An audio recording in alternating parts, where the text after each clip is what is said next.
नमस्कार. सातच्या बातमीपत्रात मी दीपाली केळकर आपलं स्वागत करते. सुरुवातीला एक नजर ठळक बातम्यांवर. राज्यात मॅगी नूडल्सच्या 9 प्रकारांवर घातली गेलेली बंदी मुंबई उच्च न्यायालयाकडून कायम. रिझर्व्ह बँकेनं व्याजदरात केलेल्या कपातीचा फायदा बँकांनी ग्राहकांना द्यावा, अरुण जेटली यांचं आवाहन. अखिल भारतीय वैद्यकीय प्रवेशपूर्व परीक्षा पुन्हा घेण्यासंदर्भातल्या याचिकांवरचा निर्णय सर्वोच्च न्यायालयानं राखून ठेवला. अनुसूचित जातीच्या विकासासाठी केंद्राकडून मिळणाऱ्या निधीपैकी निम्माच निधी राज्य सरकारकडून खर्च होतो, संबंधित आयोगाकडून चिंता व्यक्त. बांगलादेशात सुरू असलेल्या भारताविरुद्धच्या क्रिकेट कसोटी सामन्यात आजही पावसाचा व्यत्यय, सामना दिवसभरासाठी रद्द. आणि राज्याच्या बहुतेक भागात मान्सून दाखल, उद्याही सर्वत्र पावसाची शक्यता. आणि आता सविस्तर वृत्त. राज्यात अन्न सुरक्षा आणि मानक प्राधिकरणानं मॅगी नूडल्सच्या 9 प्रकारांवर घातलेली बंदी मुंबई उच्च न्यायालयानं सध्या कायम ठेवली आहे. आपलं उत्पादन मानवी आरोग्याला हानीकारक नाही, तसंच पॅकिंगबाबतच्या नियमांचं उल्लंघनही कंपनीनं केलेलं नाही, असा दावा नेस्लेनं याचिकेत केला होता. या प्रकरणी येत्या 2 आठवड्यांमध्ये प्रतिज्ञापत्र सादर करण्याचे निर्देश उच्च न्यायालयानं अन्न सुरक्षा आणि मानक प्राधिकरण आणि राज्य सरकारला दिले आहेत. यापुढची सुनावणी येत्या 30 तारखेला होणार आहे. सार्वजनिक क्षेत्रातल्या बँकांची वाढत चाललेली बुडीत कर्ज आणि अनुत्पादक मालमत्ता या पार्श्वभूमीवर केंद्रीय वित्तमंत्री अरुण जेटली यांनी आज नवी दिल्लीत बँक प्रमुखांची बैठक घेतली. या बैठकीत बँकांच्या आर्थिक स्थितीचा आढावा घेण्यात आला. बँकांच्या अनुत्पादित मालमत्तेचं प्रमाण 5.2% वरून 5.1% खाली आलं असलं तरी ते आणखी बरंच खाली आणण्यासाठी कसोशीनं प्रयत्न करण्याची सूचना त्यांनी बँकांना दिली. रिझर्व्ह बँकेनं व्याजदरात केलेल्या कपातीचा फायदा बँकांनी ग्राहकांना द्यावा, अशी अपेक्षा जेटली यांनी व्यक्त केली. पुढल्या काही दिवसात व्याजदरांमध्ये आणखी कपात करण्याचं आश्वासन बँकांनी दिल्याचं जेटली यांनी म्हटलं आहे. त्यामुळे गृह, वाहन आदी कर्जावरच्या हप्त्यात काहीशी कपात होण्याची शक्यता निर्माण झाली आहे.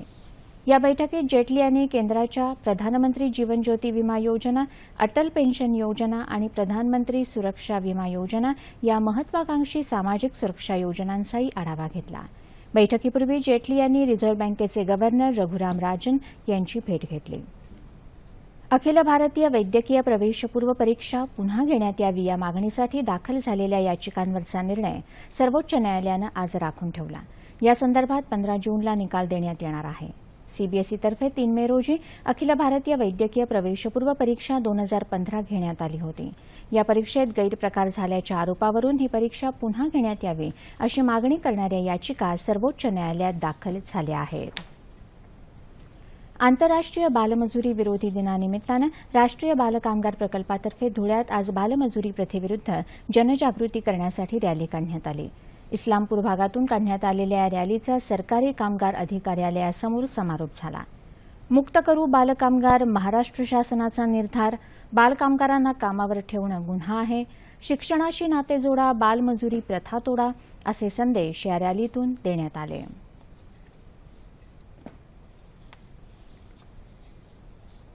धान्याचा काळा बाजार रोखण्यासाठी येत्या 6 महिन्यात संपूर्ण राज्यातल्या स्वस्त धान्य दुकानांमध्ये बायोमेट्रिक पद्धत सक्तीनं लागू करण्यात येईल, असं अन्न आणि नागरी पुरवठा मंत्री गिरीश बापट यांनी सांगितलं. अमरावती विभागातल्या स्वस्त धान्य दुकानांशी संबंधित 2003 पासून प्रलंबित प्रकरणाची सुनावणी आज बापट यांनी घेतली. त्यानंतर झालेल्या पत्रकार परिषदेत ते बोलत होते. राज्यातल्या सर्व विभागात अशी सुनावणी घेणार असल्याचं त्यांनी यावेळी सांगितलं. राज्यातल्या सुपर स्पेशालिटी रुग्णालयांच्या आवारात सर्वसामान्य रुग्णांना परवडणारं जेनेरिक औषधांचं दुकान उघडण्यात येईल, अशी माहितीही बापट यांनी यावेळी दिली. पाणीपुरवठा आणि स्वच्छता मंत्री बबनराव लोणीकर यांनी विधानसभा निवडणूक लढवताना सादर केलेल्या शपथपत्रात वंदा बबनराव लोणीकर यांची माहिती दिली आहे. मात्र वंदना बबनराव लोणीकर यांच्या मालमत्तेची माहिती दडवून का ठेवली याची सरकारनं चौकशी करावी, अशी मागणी काँग्रेस प्रवक्ते सचिन सावंत यांनी आज केली. मुंबईत झालेल्या पत्रकार परिषदेत ते बोलत होते. निवडणूक मतदार यादीत मंदा आणि वंदना या दोघींची नावं नोंदवलेली आहेत, परंतु शपथपत्रात माहिती दडवल्यानं हा सकृतदर्शनी गुन्हा ठरतो, असा आरोप सावंत यांनी केला. विधिमंडळाचं पावसाळी अधिवेशन 13 जुलैपासून सुरू होणार आहे. राज्यपाल चे विद्यासागर राव यांनी आज या संदर्भात अधिसूचना जारी केली. 13 जुलै रोजी विधानसभेची बैठक दुपारी 12 वाजता तर विधान परिषदेची बैठक दुपारी 1 वाजता विधान भवनात होईल. 21 जून रोजी साजऱ्या होणाऱ्या आंतरराष्ट्रीय योग दिनाच्या पार्श्वभूमीवर आज मुंबई आकाशवाणी केंद्रानं योग संवाद कार्यक्रम आयोजित केला होता. योगगुरू श्री श्री मंगेशदा, डॉ. उल्का नातू, डॉ. सतीश पाठक आणि अनिल कुमार खडके याप्रसंगी उपस्थित होते. माणसाचं शरीर सुदृढ असेल तर मन निकोप होईल, पर्यायानं राष्ट्रही संपन्न होईल. त्यादृष्टीनं उत्तम आरोग्यासाठी योगाचा अवलंब करणं आवश्यक आहे, असं मंगेशदा यांनी सांगितलं. येत्या 21 जूनला सर्वांनी एकत्र येऊन एकमेकांना उत्तम स्वास्थ्यासाठी प्रोत्साहित करावं आणि राष्ट्र संपन्न करायला मदत करावी, असं आवाहनही त्यांनी केलं. अनिल कुमार खडके यांच्या मार्गदर्शनाखाली विविध योगासनांची प्रात्यक्षिकं यावेळी सादर करण्यात आली.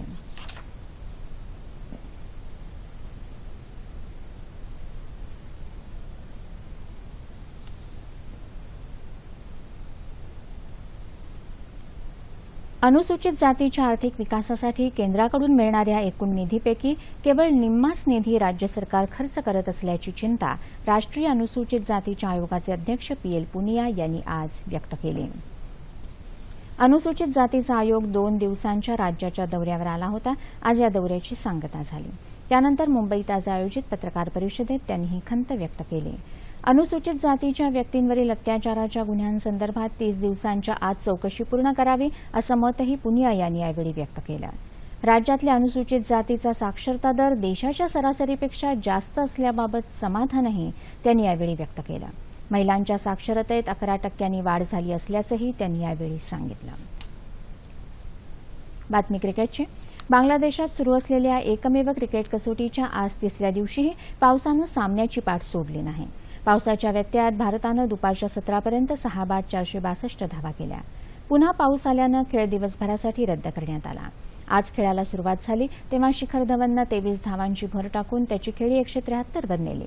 तो बाद झाल्यावर रोहित शर्मा 6 तर कोहली केवळ 18 धावा करून झटपट बाद झाले. दुसरी बाजू लावून धरणाऱ्या मुरली विजयनं चमकदार शतक झळकवत 150 धावा केल्या. झुंजार खेळी करणाऱ्या अजिंक्य रहाणेचं शतक मात्र केवळ 2 धावांनी हुकलं.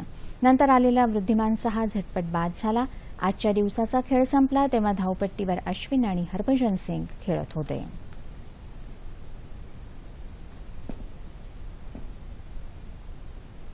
आणि आता हवामान वृत्त आणि हवामानाचा अंदाज.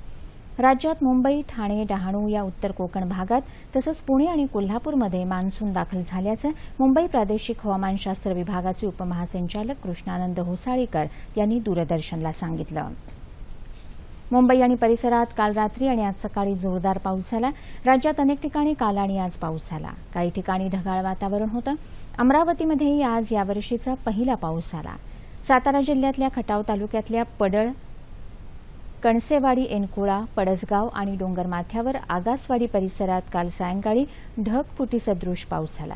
या भागात गेल्या 70 वर्षात अशा प्रकारचा पाऊस झाला नव्हता. कणसेवाडी इथल्या 1972च्या काळातला पाझर तलाव गेल्या 5 वर्षांमध्ये पहिल्यांदाच पूर्ण क्षमतेनं भरून वाहू लागला आहे. नैऋत्य मोसमी पावसानं आता कर्नाटकचा बहुतांश भाग, तामिळनाडूचा उर्वरित भाग, दक्षिण आंध्र प्रदेशचा काही भाग आणि ईशान्य भारताचा संपूर्ण भाग व्यापला आहे. आसाम आणि अरुणाचल प्रदेशमध्ये पूरपरिस्थितीमुळे जनजीवन विस्कळीत झालं असून सुमारे 3 लाख नागरिकांना या आपत्तीचा फटका बसला आहे. राष्ट्रीय आपत्ती प्रतिसाद दलाच्या जवानांनी बचाव आणि मदत कार्य हाती घेतलं आहे. आता हवामानाचा अंदाज. येत्या 36 तासात राज्यात बऱ्याच ठिकाणी पाऊस पडण्याची शक्यता हवामान खात्यानं वर्तवली आहे. आणि आता तापमान अंश सेल्सिअसमध्ये. मुंबई कमाल 31, किमान 23, नागपूर 37 आणि 25, पुणे 31-23, औरंगाबाद 33-23, नाशिक 30-24, कोल्हापूर 29-23, रत्नागिरी 30-24, सोलापूर 35-25 आणि अमरावती कमाल 26 आणि किमान 29 अंश सेल्सिअस. शेवटी ठळक बातम्या पुन्हा एकदा. राज्यात मॅगी नूडल्सच्या 9 प्रकारांवर घातली गेलेली बंदी मुंबई उच्च न्यायालयाकडून कायम. रिझर्व्ह बँकेनं व्याजदरात केलेल्या कपातीचा फायदा बँकांनी ग्राहकांना द्यावा, अरुण जेटली यांचं आवाहन. अखिल भारतीय वैद्यकीय प्रवेशपूर्व परीक्षा पुन्हा घेण्यासंदर्भातल्या याचिकांवरचा निर्णय सर्वोच्च न्यायालयानं राखून ठेवला. अनुसूचित जातीच्या विकासासाठी केंद्राकडून मिळणाऱ्या निधीपैकी निम्माच निधी राज्य सरकारकडून खर्च होतो, संबंधित आयोगाकडून चिंता व्यक्त. बांगलादेशात सुरू असलेल्या भारताविरुद्धच्या क्रिकेट कसोटी सामन्यात आजही पावसाचा व्यत्यय, सामना दिवसभरासाठी रद्द. आणि राज्यात बहुतेक भागात मान्सून दाखल, उद्याही सर्वत्र पावसाची शक्यता. याचबरोबर हे बातमीपत्र संपलं. आज जागतिक बालमजुरी विरोधी दिवस आहे.